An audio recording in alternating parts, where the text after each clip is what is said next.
Good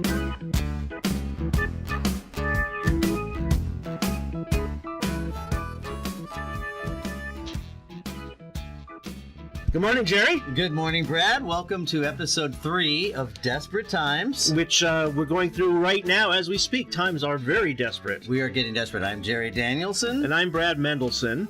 And on the news last night, you may have heard that the state of Montana will be holding a congressional election for its one representative, because the population there is so small. They only have one representative for the whole state. Because their representative, a man named Zinke, is now in Trump's cabinet. He's in Trump's cabinet, or with the Department of Interior, I believe. I think so. So he is vacating that seat, and now there's a special election. Right. And they had voted in the legislature to have this special election by mail-in ballot only, which would save them a lot of money. Save a lot of money, because the election in 2016 was more expensive than they thought. Right. And so they just do a mail-in vote, and it was both parties agreed to it in the state legislature. All the voting clerks, all the registrars, everybody wanted this. They thought it was a great idea.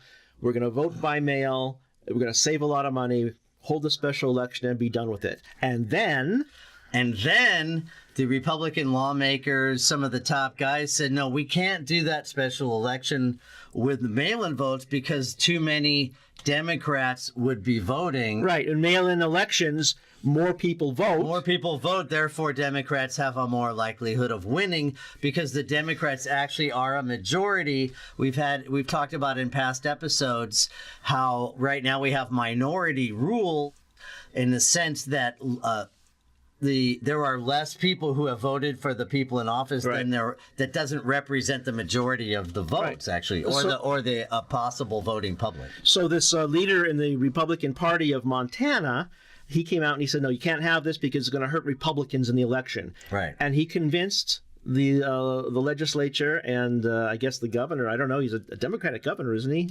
I don't remember. Am I wrong on that? Anyway, he had it changed, so it's going to be a regular election now, which is going to benefit the Republicans. Right. And Republicans are good at this. Yes. No, voter suppression is one of the tools they use. Voter suppression, where they try to get minorities and young people and people who would normally vote Democratic from being able to vote. Because in the last election, there were lots of news articles and facts about how college students, for instance, who normally would have been able to vote where their college was, that's right, were not allowed to in certain places. They'd actually have to try to somehow fly home to where their residential address is in order to vote, because typically college students will vote more Democratic than Republican. Not all, but a majority. Right. Or the other thing is requiring everybody to have a specific form of ID. Right. That a lot of people who don't drive don't have a driver's license, and they don't have these other specific forms of ID, so they have to go to the DMV or whatever to get a special ID license. And in Texas, for example, they made it so you can have a gun permit as proof of residence to vote, but you can't have a student ID. Right. So clearly, we know what they're up to, and they've even admitted it. They have, and there are those cell phone videos that show some of these guys talking about, it's a done deal. We've got enough suppression in place that the Republican will be guaranteed the vote. And that was true back in 2012 as well. Absolutely. With Romney. I remember these folks talking about it. So it's kind of common knowledge, except if you just refuse to accept it. The idea, though, the lie behind it, that they used to justify it, the lie behind it is that there is a huge amount of voter fraud out there. And that's been disproved completely flat out. Completely. Like the amount of voter fraud in the last 20 years is maybe 3 people who've been convicted. Out of millions and millions. Hundreds and hundreds and hundreds of millions of votes. It's not an all issue. Across the country. And, in fact, some of the people who have gotten convicted of voter fraud over the last few years have been Republicans who've had some weird schemes to defraud the voting. So it doesn't exist. Republicans have admitted it's to suppress the vote so they can win. So that's one way that we get a minority rules country, is that the minority party, in this case the Republicans, is making it harder for the people in the majority to vote. When they're in power, they try to cheat. What's another way? Okay, so I have some statistics. Oh, here. how about that? How about What a that? I just coincidence. happen to have this. So right now, of course, the Republicans are in control of both houses of Congress and the presidency, and now the Supreme Court as Oh, well. my goodness. Which is a Gorsuch. whole other topic about how that seat was stolen. But the idea, and also the majority of state legislatures, there's 32 of the states have majority Republican, and governorships as well, 32 of them. That's almost 2/3. Yeah. 26% of voters are Republicans and 30% are Democrats. This is a stat I found online. 42% consider themselves independents, which is a record these days. But of that 42%, only 17% of those lean Republican, while 20% of those lean Democrat. So it seems like the lean Democrat is the majority. That means 43% of Americans are or lean Republican. These are voting people. Right. And 50% are or lean Democrats. So how are the Republicans able to dominate right now?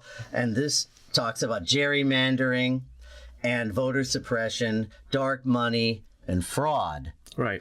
And we were just talking about voter suppression. So the thing is, there's a lot more registered voters who are or lean Democratic than those who are or lean Republican. Right. Yet the Republicans seem to control a majority of the state legislatures, the state governorships, and the federal government level. They control all three branches of government. And, ever since the 2010 census and the 2010 Tea Party movement, that's when the big red wave happened in these state legislatures. Right. And the Democrats really dropped the ball on that. And apparently there's a better plan for the 2020 census, because that goes into the gerrymandering, because once there's a census, they recalculate how the House of Representatives districts are. It's really crazy. The party in power gets to design how the districts look in their state, which means that you have some weird-looking districts because they want all the Republicans packed in, and they want areas where there's Democrats divided up so they don't have power. California and some other states have passed laws saying that now there's an independent commission that draws up the districts. There should be. Which I think is the right way to go. But like Austin, Texas is a perfect example. Because that's one more liberal area in the middle of Texas. Right. And instead of looking like that, it's like this with a little leg going up there and a little tentacle coming out They there. have never had, the people who live in Austin who are predominantly liberal Democrats have not had a Democrat representative. Because they go into some suburb, I think, of Houston or something, which is very Republican. There's enough votes to counteract what they do. So we have gerrymandering and voter suppression, two ways where the minority takes control. But the voters have one other point, though. I wanted to add to that lying. Oh, yes. And it gets down to the reason the Supreme Court seat was stolen was lying. Oh, yes. They were saying we can't let a lame duck president nominate a Supreme Court judge when obviously that's a lie. That's a lie. Completely constitutional. In fact, it's required. It's demanded of them in the Constitution, advise and consent clause, that the president shall nominate, and with the advice and consent of the Senate, shall appoint judges, justices to the Supreme Court, etc. And so they shirked the responsibility in a completely unethical manner. For almost a year. And it was never been done before. Now is whoever's president, if the Senate is the opposite party, does the Senate now always say, no, I'm not? It's crazy. They have ruined the nomination process. They didn't say the first three. The Constitution doesn't say the first 3 years of a presidency, the president may nominate a judge. No. So anyway, that was based on lies. So three things now that we have how the minority rules. We have voter suppression, we have gerrymandering, and we have lying in order to retain power. Dark money. Money that's donated that we don't know where it comes from. And of course, there's dark money probably in the Democratic Party too. Sure. But it's clear that the big business corporations give more to the Republicans. Some of them give equally to Democrats and Republicans, because no matter who wins, they'll be have favor. So we have a situation where, due to things that are either unethical and or illegal, we have the party in control being the minority party. And because of that, they can even create more laws, making it more difficult Right. for the majority of the people to have their say. Right. What else is on the list? There's fraud has something to do with lying, I think. But what I wanted to add is social wedge issues. Okay. For instance, the election in 2004 with Bush and Kerry, and George W. Bush had suddenly came out with he thought there should be a constitutional amendment against gay marriage. So once that was on the ballot, those people who feel strongly about that would come out and vote, and of course they'd click his name instead of Kerry's name. But if that drove out more votes, more people care about those social issues, and I honestly don't think George W. Bush would have cared one way or another. Well, I think if you're going to go with that, I think the Democrats this time have a lot of legitimate wedge issues. I mean, Trump. Yeah. I mean, a lot of these things that are horrifying to liberals, who he's picked in his cabinet, all the things he's done or has said about progressive values are really, I think, driving the next election. And I'm hoping, I say wedge issues, not really wedge issues, but they're important issues that I think are going to drive the Democrats to the polls, especially this next election in 2018, where if we can take control of the House of Representatives, we can stop Trump dead in his tracks. Yeah, we could certainly We can impeach him. Well, right, and that's another point. Obviously, whoever is in whatever party's in Congress, if Hillary had won the presidency and the Republicans were in the House of Representatives, right now they'd be having hearings constantly about her emails, and they'd be trying to find any little thing.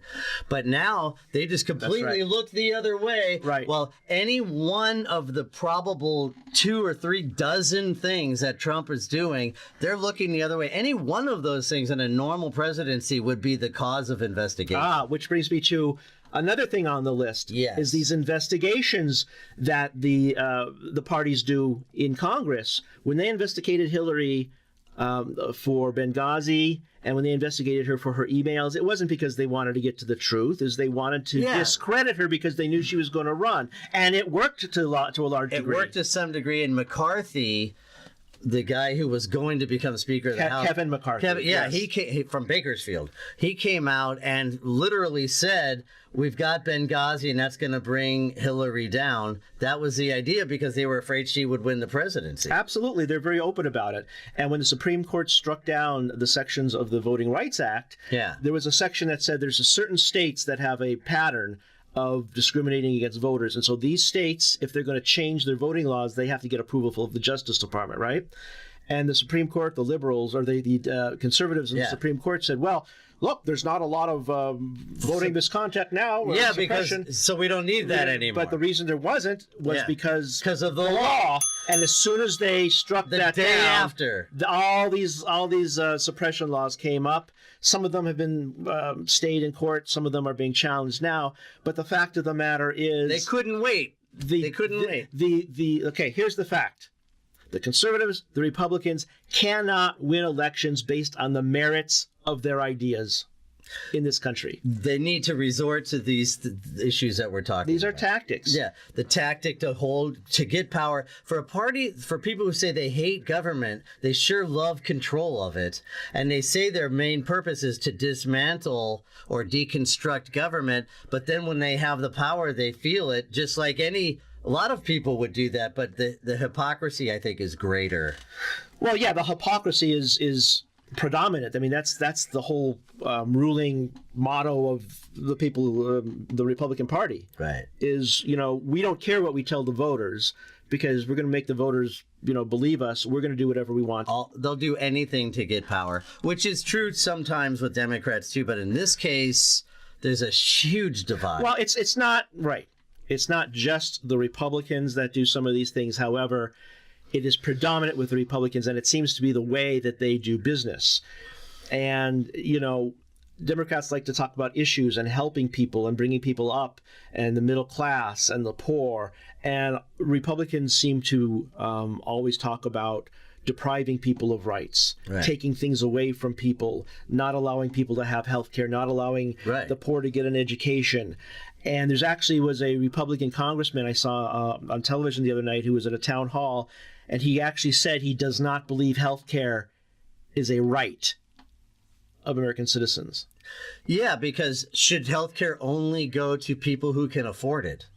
Because that's terrible. And now they're talking about redoing this healthcare law, and it's back on the table whether there should be pre-existing conditions or not. And Trump is top at hypocrisy.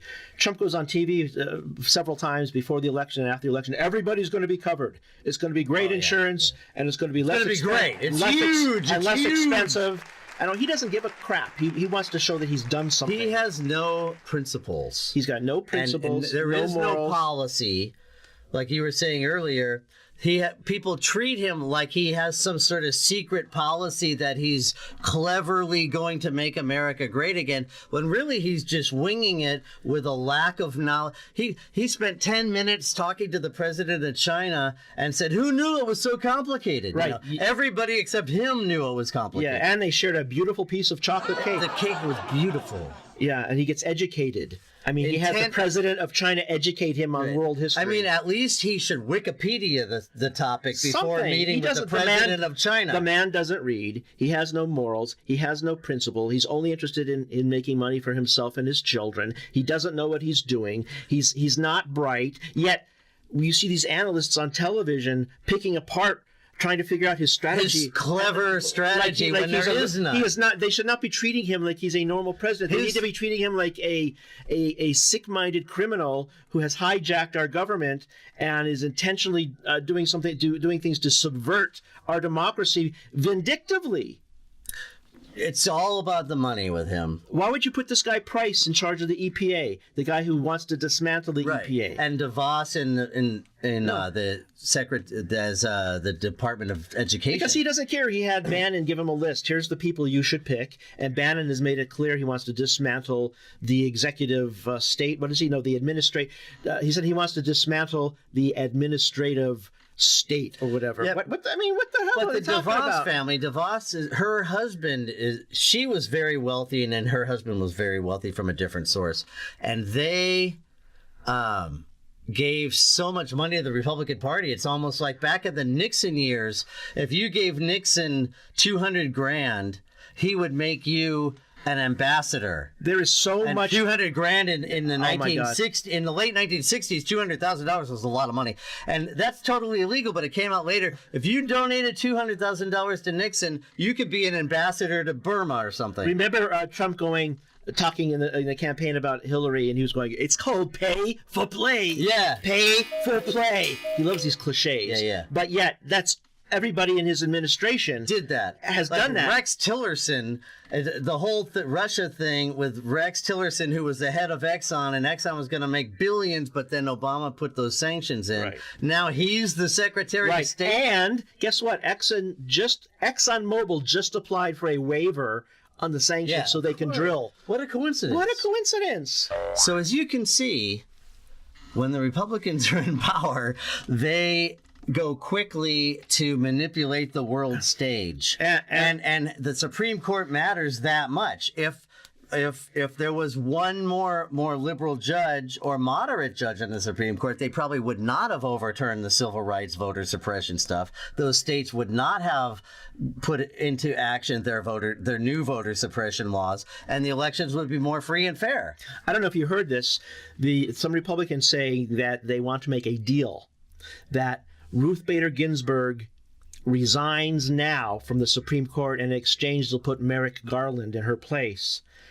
They want to do that. I haven't heard that. Yeah, they want to do that because Merrick Garland is at least a centrist. He's not as liberal. So they didn't dislike Merrick Garland. No, nobody disliked him. They just weren't going to give Obama an inch. No. And because Obama thought that Hillary was going to be president, I don't think he really pushed hard enough, because I think there were things he could have done to enforce them. Yeah, I think Obama thought Hillary will be president, so I'm just going to let this percolate, and then Hillary will pick somebody else.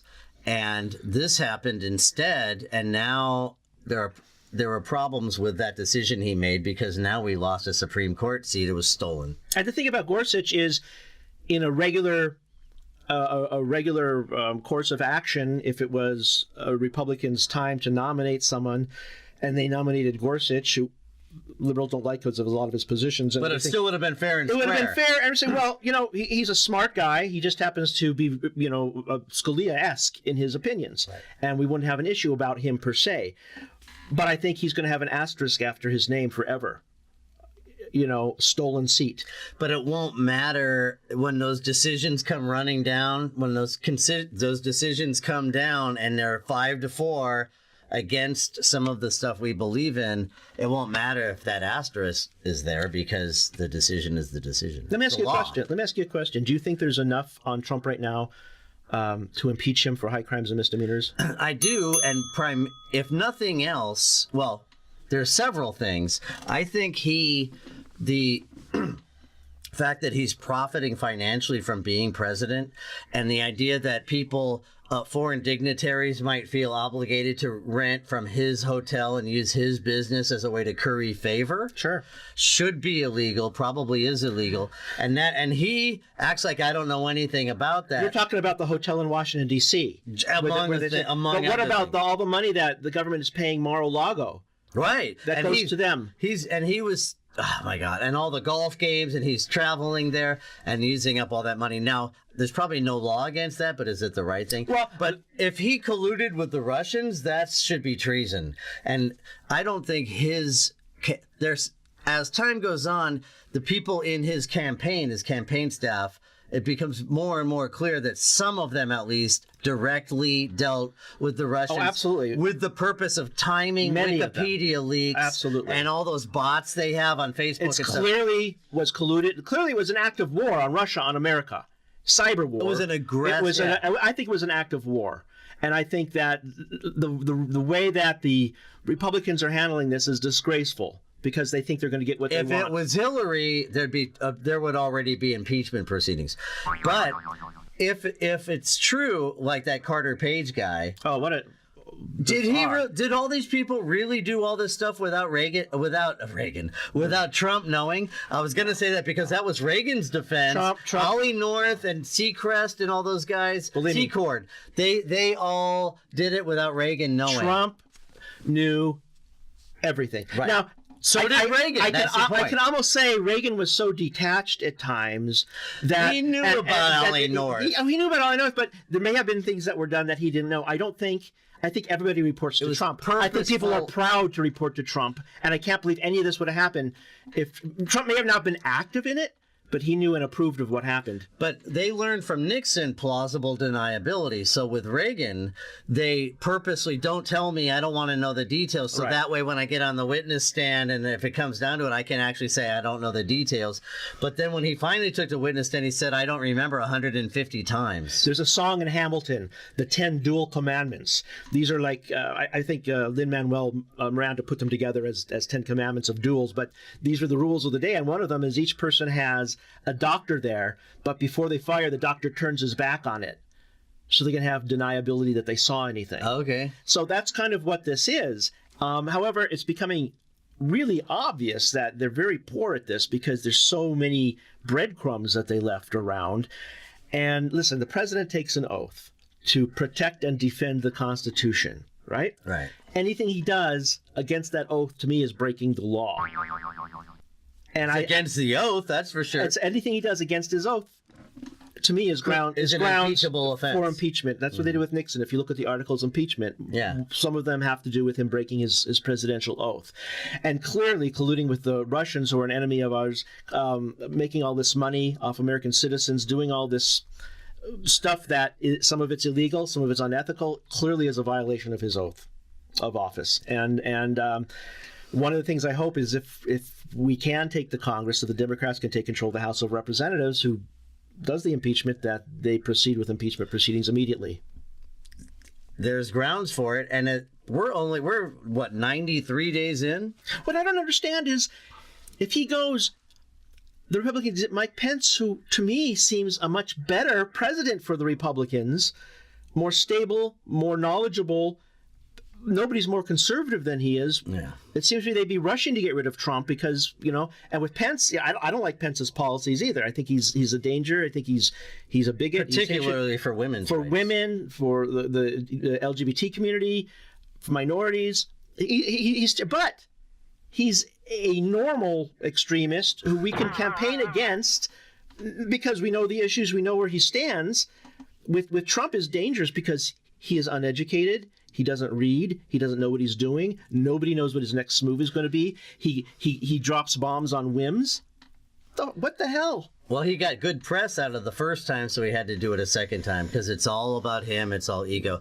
And remember, 70% of what Trump says is a lie, according to PolitiFact, which brings us to 70%. Going back how far? During the campaign till now? Yeah. Wow. 70% of everything that comes out of Trump's mouth is a lie, folks. Wow. Hi. Do you want to be a famous actor in a TV show or movie? Now you can. Come to the Hollywoodland School of Acting for the Camera. You will learn how to read a script and say the lines so that they are so believable people will believe you when you say them. You will be taught by some of the finest teachers of acting for the camera. Listen, don't wait. Mention this ad and you will get a discount. The Hollywoodland School of Acting for the Camera. Call us today because your dreams don't wait for a callback. Thank you.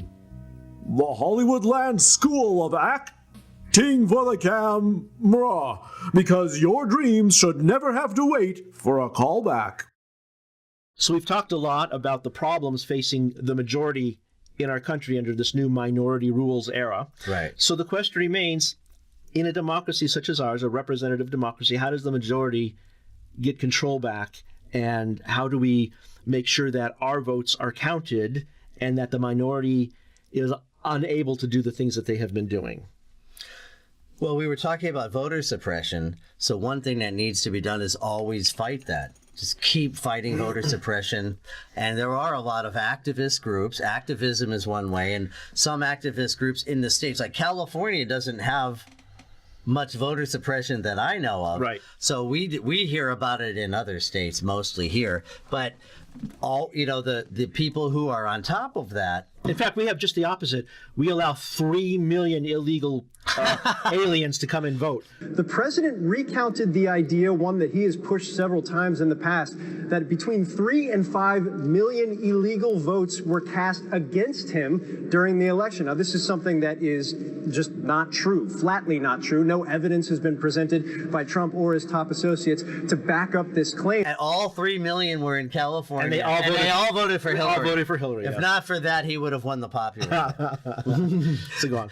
So in the courts, one of the things we can fight this kind of stuff is in the courts. It's particularly the voter suppression. Every time there's a new law, file a lawsuit. Right, because when the Supreme Court, shaved off part of the Voter Rights Act, it just meant that those particular states don't have to report when they change the laws. But if the laws are unconstitutional, we can still challenge them. And hopefully a lot of courts have put stays on some of these things. So absolutely. But the danger is, like when Obama was in office, the Attorney General was on top of civil rights, much more so. And now Sessions is going to be more of the law and order, policing. I have a feeling he's going to look the other way when it comes to certain civil rights things. And that's another consequence of the election.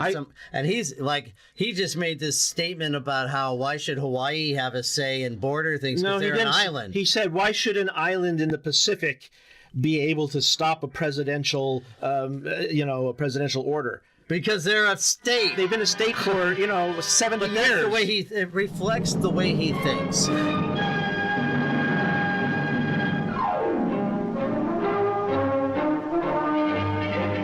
On a map, the Hawaiian Islands are tiny dots, distant from everywhere. Yet they have attracted people from everywhere. There are 20 islands in the group, but only 8 are inhabited, large enough to show on this map. And when he went to the border and talked about the filth, remember that? It was in his original speech about the filth that comes over the border, and then he edited that at the last minute. That reflects his way he thinks.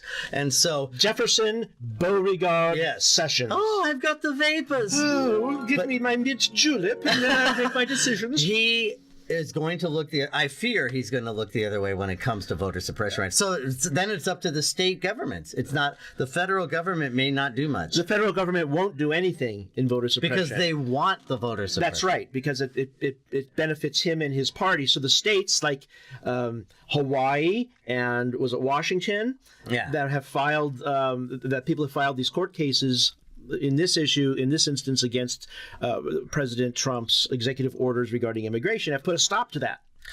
What also grassroots activism is a huge way that we're gonna actually have to mobilize in numbers. We need to become an activist society. People have to start taking initiative to do things, even small things. Everything that you do, every small thing you do, speak out on social media, make phone show calls. up at rallies. What else?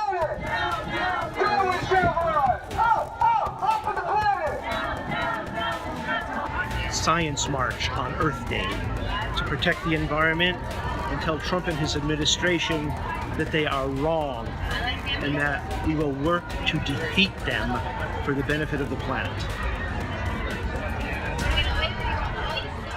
We're back, and we're here with our guest today, Mr. Michael Kulka, who is very active in politics, both at the local and the state level.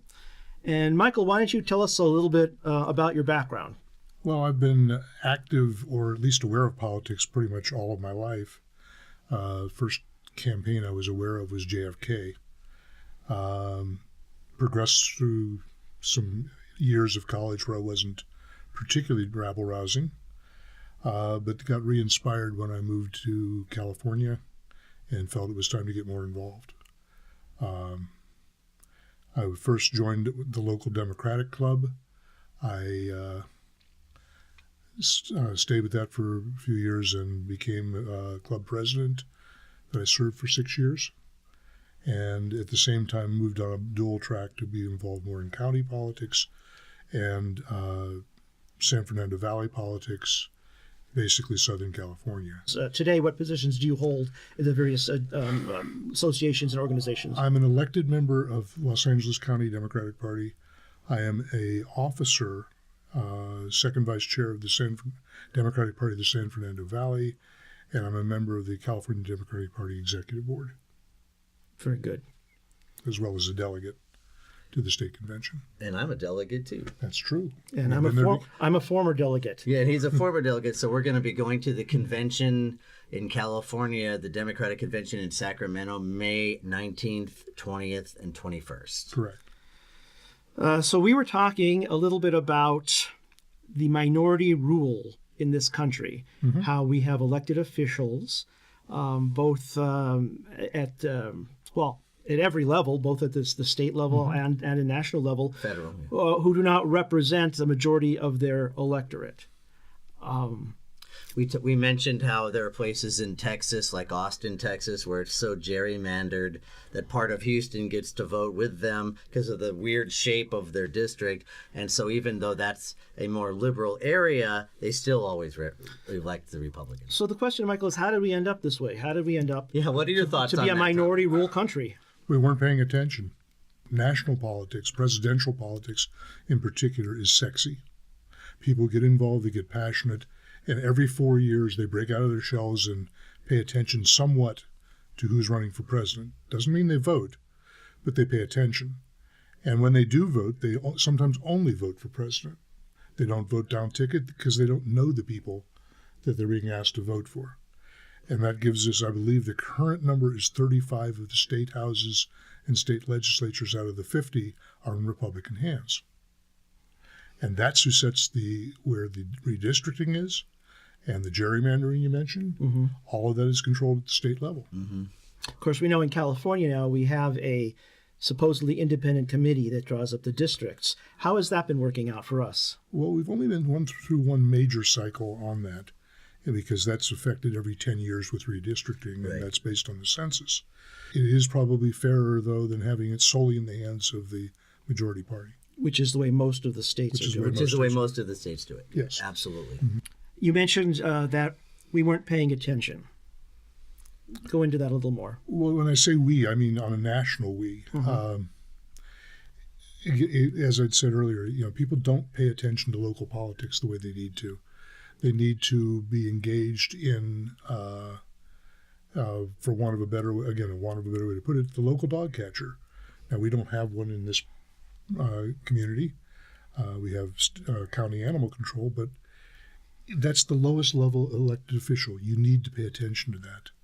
You need to pay attention to the school boards, the water boards. You need to pay attention to the community college districts, my friend. Yes. And not just vote party, vote concept, listen to people say what they're going to say and hold them to it. If they say they're going to support this thing and then they don't, then you hold their feet to the fire or see that they don't get elected again. City council is important. The school boards, how we teach our children. We've been very fortunate in this area. We've got some of the best schools in the state through no fault of some of the boards. When one of the people who's predominantly on the Hart District High School District also has his ultra-conservative radio show. And that does show up in the conversations at the school board level. Yeah. That's... The two mix. Should he be allowed to do that? Absolutely. But should he be voted out if he's not listening to the people? Absolutely. Right. When I first moved to Santa Clarita, my first several years, I was in a job that consumed my time, so I couldn't get politically active locally. When that changed, I did. And the first meeting I went to of the Democratic Alliance for Action, someone asked, made the statement, "I'm the only Democrat in Stevenson Ranch." I said, "No, there's at least two of us." Knowing that my wife, who is also very much a strong Democrat, made number 3. But there were 2 of us in the room. And then 4 or 5 other hands went up. The advantage of that level of organizing or getting together, even socially, is getting yourself in a room with other people who agree with you on most issues and making you feel comfortable so you don't feel that you're a pariah in your own community. And it's a way to organize, too. But that's the first step, is just feeling comfortable. Yes. Right. And then if you feel like being an activist, if you feel like growing into action, which is the base of activism, and also the base of Democratic Alliance for Action. The idea is then you go out and do more, whether it's registering voters, whether it's standing on the street corner waving a sign. Some people will agree with you, some won't. But you're at least doing your best to get a message out there. And I think that's important. Now, how do the down ballot successes affect the national scheme? How does electing a Democrat or someone from your party for water board, how does that, in the grand scheme of things, how does that affect the national positions? It's a stretch. I mean, it's a long reach to get from one to the other, but and particularly since the down ballot things are nonpartisan, does not mean that the people involved in them are nonpartisan. Quite to the contrary. Well, let me ask you a question. Let me interject there. It's nonpartisan, and you should vote for the best person. But is it important to make sure these nonpartisan people have a conservative or liberal slant like you do, or is strictly who's the smartest person for the job?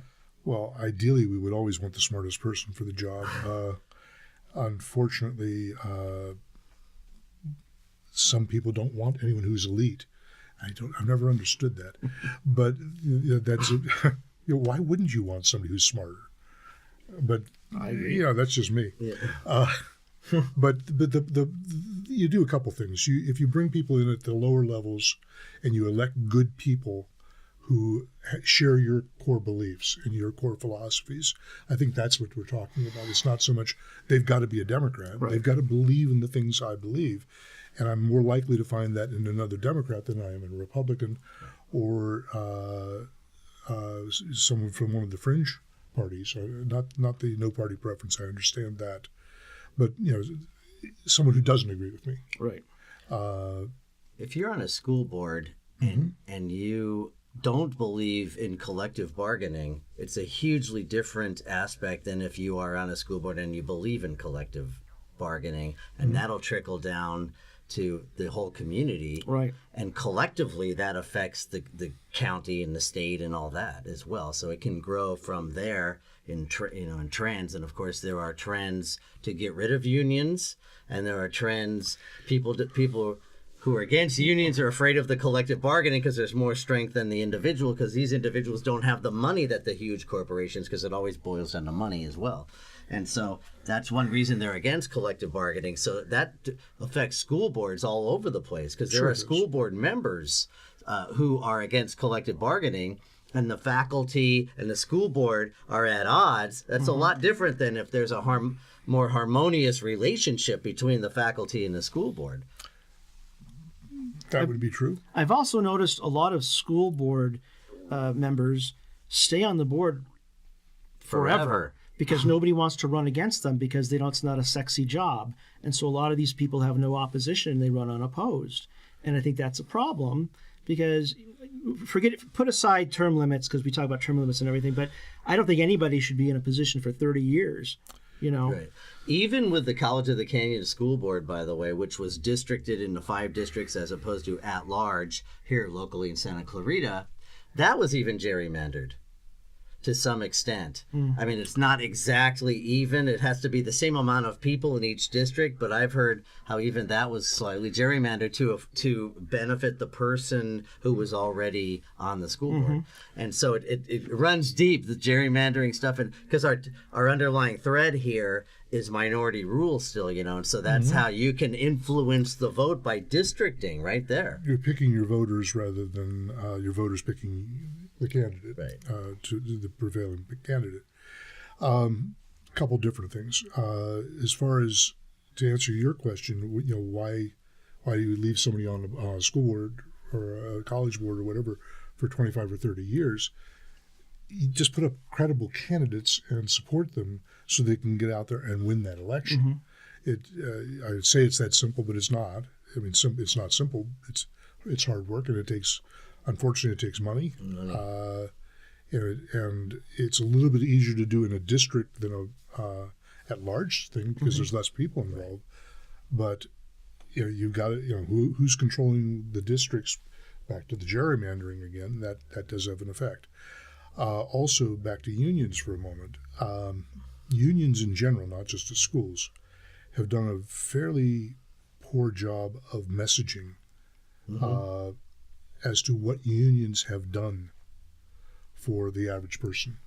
I've never had the opportunity or need to be in a union, but I do know that the 40-hour work week, minimum wage, paid vacations, health care, overtime, all these things came because people in unions fought for them, and in some cases literally died for them. Yes.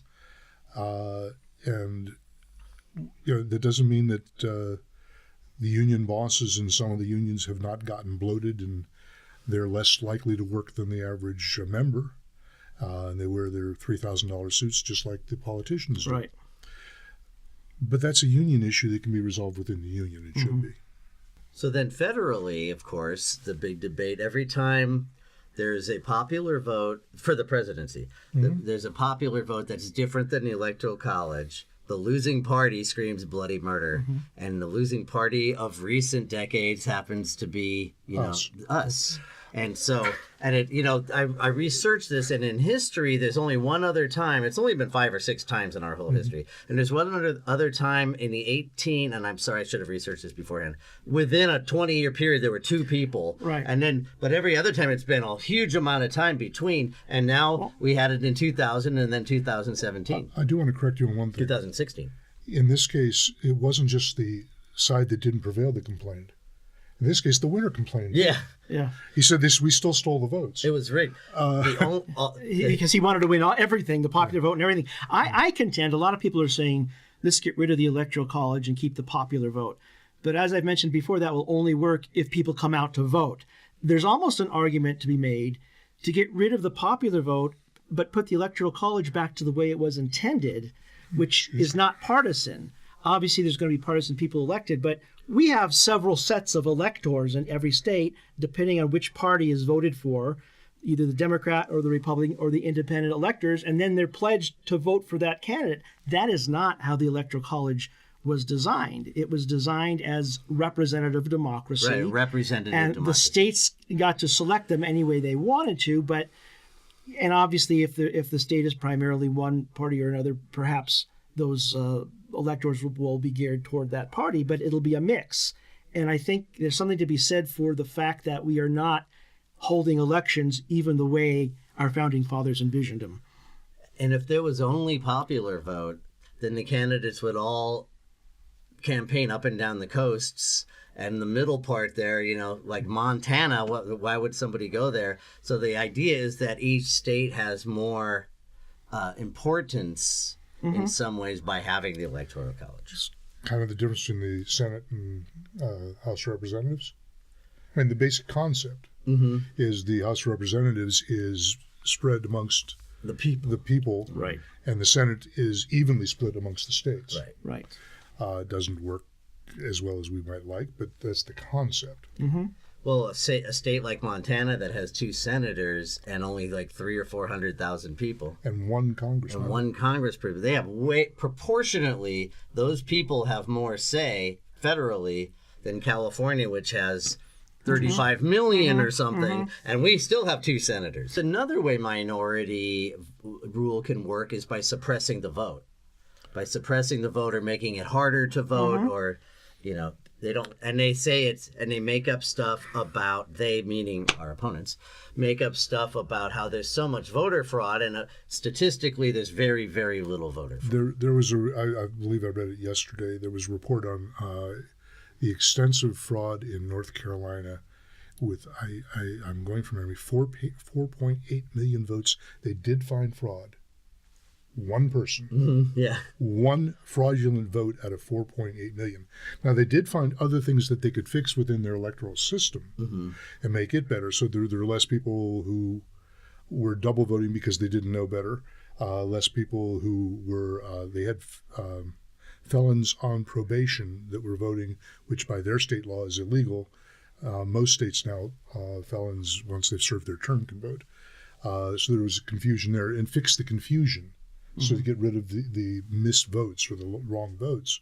But as far as out-and-out fraud, 1 out of 4.8 million people. The actual act of impersonating someone and going in and pretending you're someone else is almost non-existent.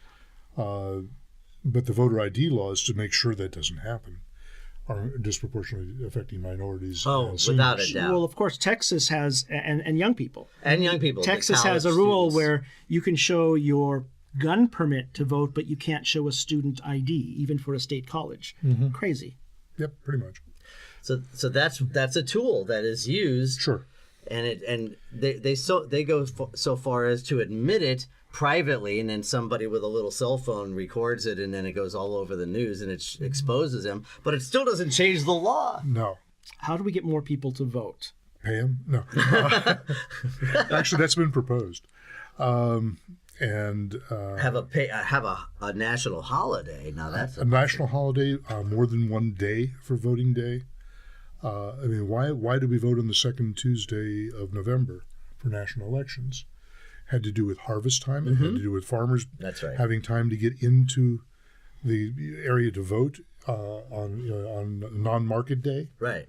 I mean, there were reasons for the society. It was that they would leave their farms on Sundays, and it took them after church, and it took them about 2 days to get to the voting center.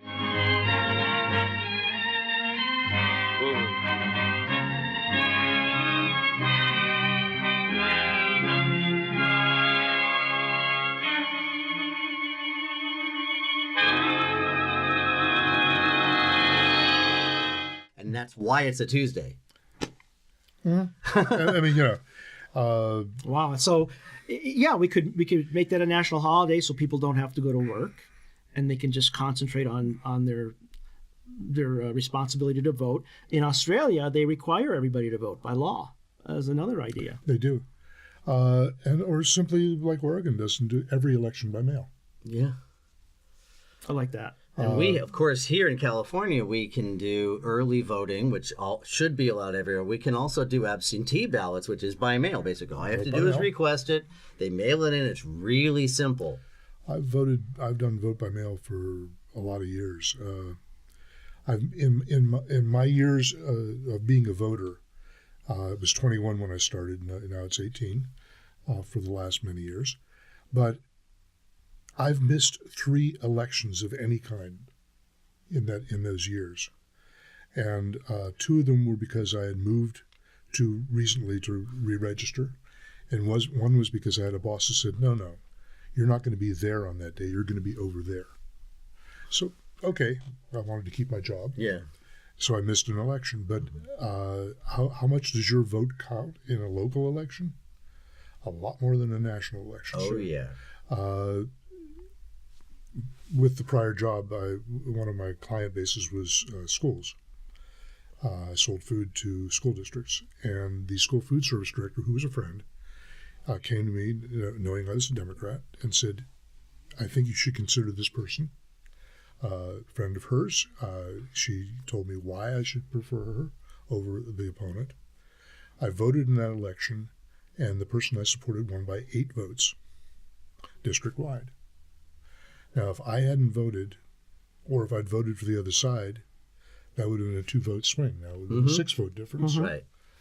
8 votes is a 4 votes difference. Yeah, and that's very tight. Oh, yeah. Well, in the election, the local election we had to see who's going to be the delegate to the Democratic Party in the state, they picked 7 and 7 males, 7 females.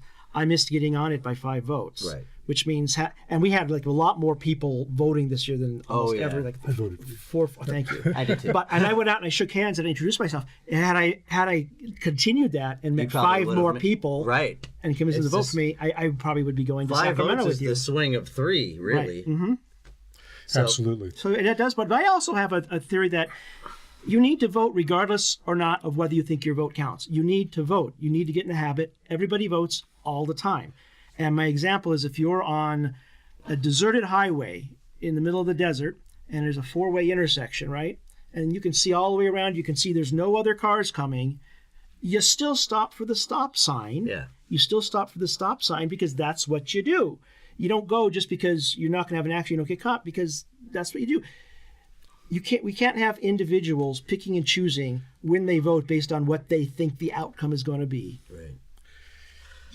Even if you know you're going to lose, your candidate's going to lose, I work on the theory, if you don't vote, you can't complain.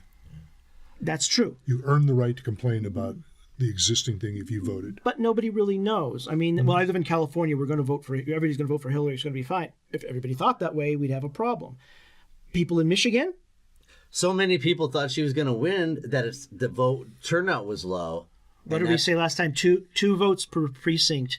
Look at Florida, the year 2000, 434 votes, I think it was, turned the entire election, which the consequences are things like the war in Iraq, and little things like war and peace are determined on a few votes sometimes. And not to mention the climate.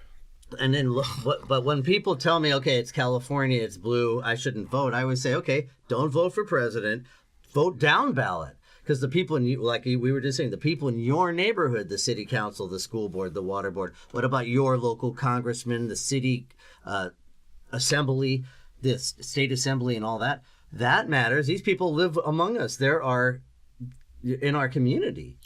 And they go, oh, yeah, there's judges, there's propositions, there's a lot that affects us. Can I interject there? Absolutely. One of the things in Santa Clarita area, which has been traditionally a very red area, which is now transitioning quite a bit. Yeah. It's purple to blue, as far as registration, certainly.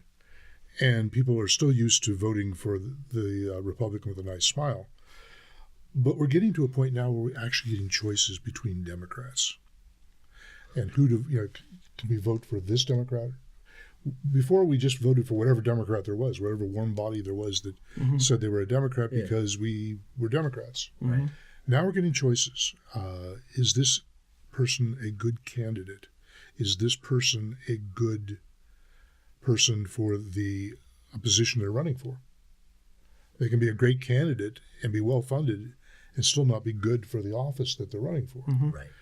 And we have to make these choices, and we need to make informed choices, and that takes time and effort.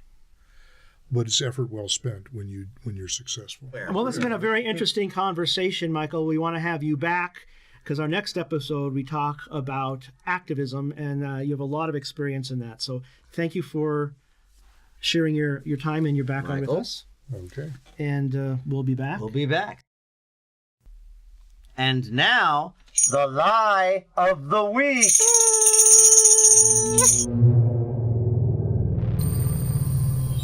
And here we have our 1 minute.